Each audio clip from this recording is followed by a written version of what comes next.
All right, welcome to social psychology.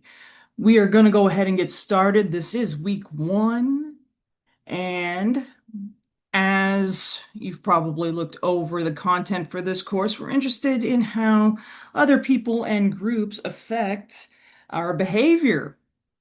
So, literally, we're interested in explaining why people might do what they do. Why do people cut you off in traffic? Why does somebody save a stranger? Why do people cheat? Why do people donate anonymously to charities? And so, literally, we are interested in explaining why people do what they do. Um, this course, it totally revolves around all of that, understanding the behavior through science, okay? Not just guesses or assumptions or common sense, but looking at the science and research that backs up the explanations for why people do what they do. So, in regard to this, which statement do you think is more accurate? And I know this is just an online lecture, so a lot of this is going to be rhetorical. And yes, is people are people's behavior mostly reflecting who they are, or is it mostly depending on the situation they're in?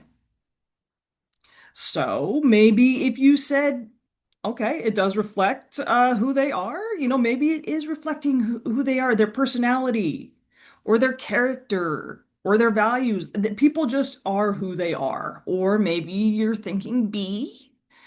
And if you're thinking B, okay, maybe we're looking at nature versus nurture, and you're looking at the nurture side of the equation. Maybe peer pressure, how people were raised, or literally, yes, the context or the environment, the situation somebody's in. Okay, A, some people might just be nice or selfish. That's just who they are. Or B, maybe people behave differently under stress or around friends. And truly, the answer to this, it's much more complicated than just A or B. So, here's the thing. Okay, here is a very famous photo from 9/11 of a firefighter that was going up into the tower as everybody else was going down. This is an unidentified firefighter, as far as I know, and this firefighter was never seen again, and it is assumed that he died in the collapse of the towers. Now, this firefighter was going up pretty much knowing that he was going to perish. So, literally, why did he go back up to try to help more people come down? Why did he do that? Why do you think he did it?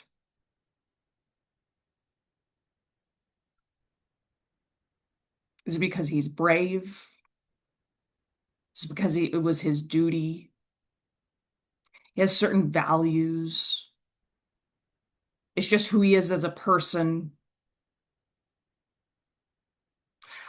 Literally, like, what kind of person do you think he is? Or what type of words do you think would describe him?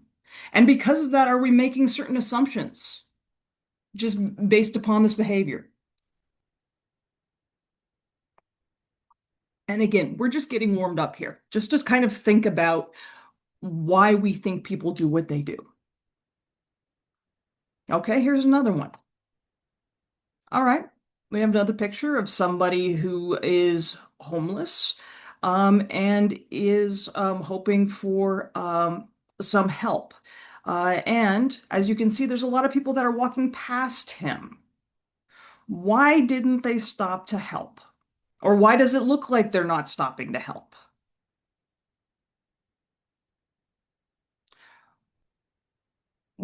Now, here's the thing. And some of the assumptions might be like, well, when we look at when stereotypically, think about what you think about when you see a homeless person. Some people might think, well, why don't they just get a job? Or maybe they're drug addicts. Or maybe they're criminals. Maybe they're lazy. In other cases, maybe they just had a bad break. Maybe they don't have the ability to work. Maybe they have PTSD. There's a million reasons that we may not know that actually are the reason for this person being homeless now. And so we think about these things, we make automatic assumptions as to why somebody may be homeless, but do we actually know any of that? We're missing the majority of the information.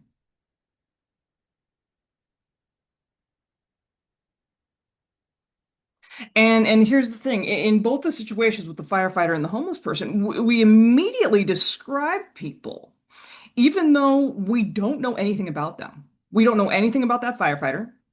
We don't know anything about this homeless person. Now, here's the thing about this, because we automatically make these judgments, whether or not we mean to or try to. We automatically make these judgments as we move through the world. And here's the thing about social psychology is hopefully this class is going to teach us how to slow down before we come to any conclusions or make assumptions about why people might do what they do. So that's one reason why we do need social psychology. We do often explain behavior using things like, okay, personal experience. So based upon my experience, I'm explaining others' behavior, even if that's not relevant. Common sense, well, what makes the most sense? Opinions, assumptions, intuition. And again, these things can be useful, but again, they can be biased. We're going to talk a lot about bias in this class. And so we do use research in social psychology instead of these assumptions.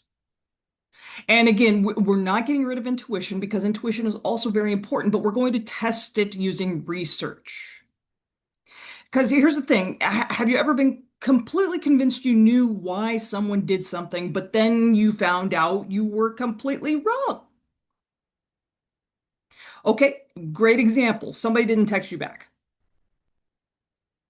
And maybe you thought, well, I just made them upset. I did something to upset them to the extent that they're not texting me back. Okay. Later you find out, no, they just got busy. Maybe your teacher seemed upset. And so you're like, oh my God, who upset them? Who screwed up the assignment? Did we really do that bad on the exam when in fact they had something going on at home? Now, what's important here is, again, without that additional information, we make assumptions, we jump to conclusions, and that additional information is so integral. And so, yes, the intuition, it's valuable because it gives us a baseline, but it's really imperfect in that we usually need more information in order to understand people's behavior. So, here we go. Here's what social psychology is. We are scientifically studying how people's thoughts, feelings, and behaviors are influenced by the actual, imagined, or implied presence of others. Okay, so when we talk about scientific study, this means that we are using the scientific method just as every other science does as well.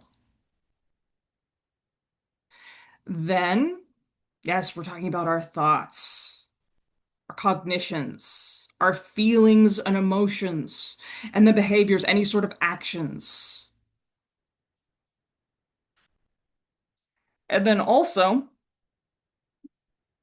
in regard to actual presence, okay, somebody who is literally in front of us, or imagined presence, what we would do if we thought somebody were there, or we assumed somebody was there.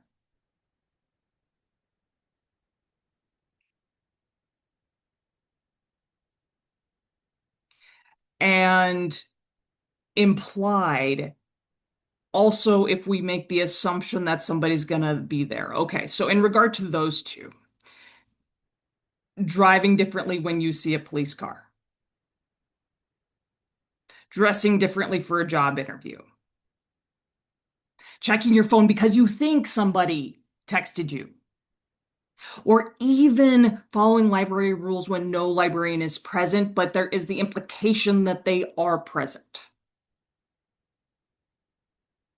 Okay, so whether or not it is actual, imagined, or implied, we behave in specific ways.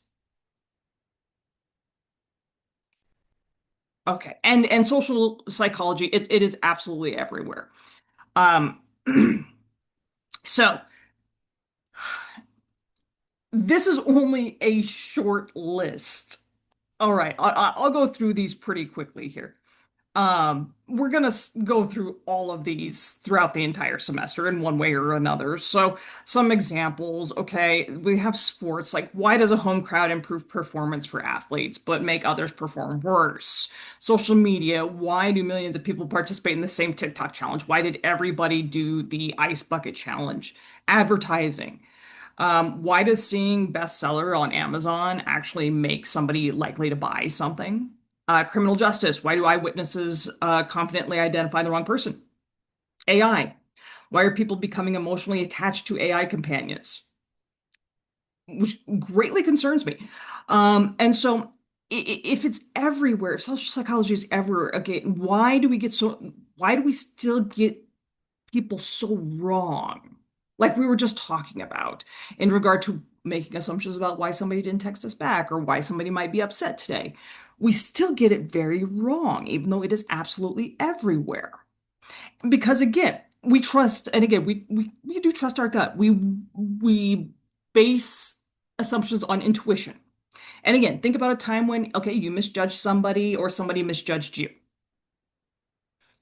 And this was probably based on intuition.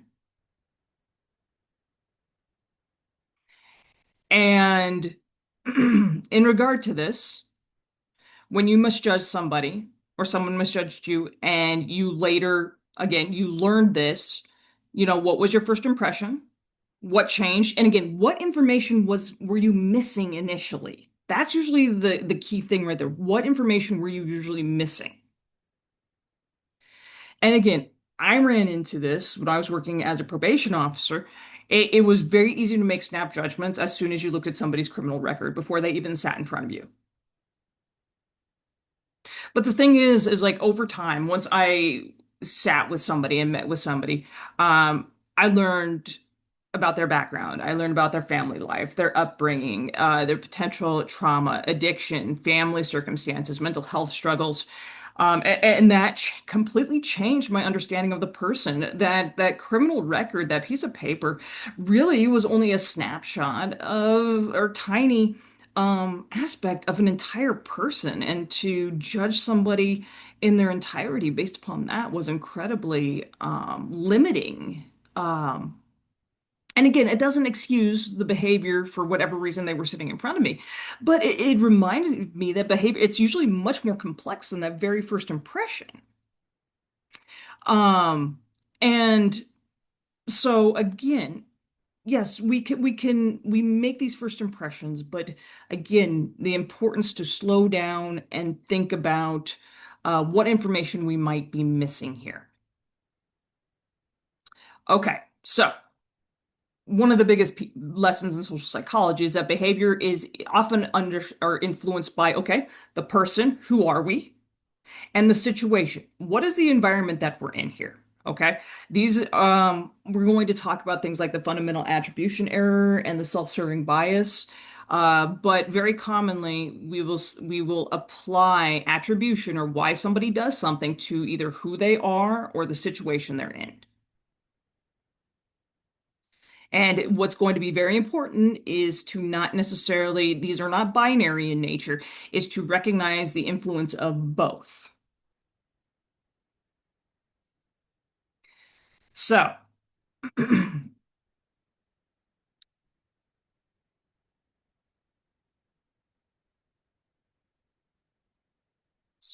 the next one. Okay.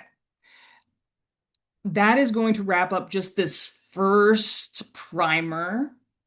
And again, this is just something, this is not formal in nature. You'll find everything formalized on Canvas that you need to do. But just between now and the next lecture video you watch, notice just one example of social psychology. Again, it's everywhere. It's not hard, guys. It can involve friends, family, sports, work, school, social media, advertising, politics, AI, anything.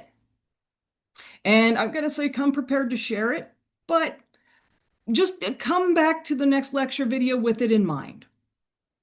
Let's do that. Okay, with that being said, I hope you have a great day, and I will hopefully see you again very shortly.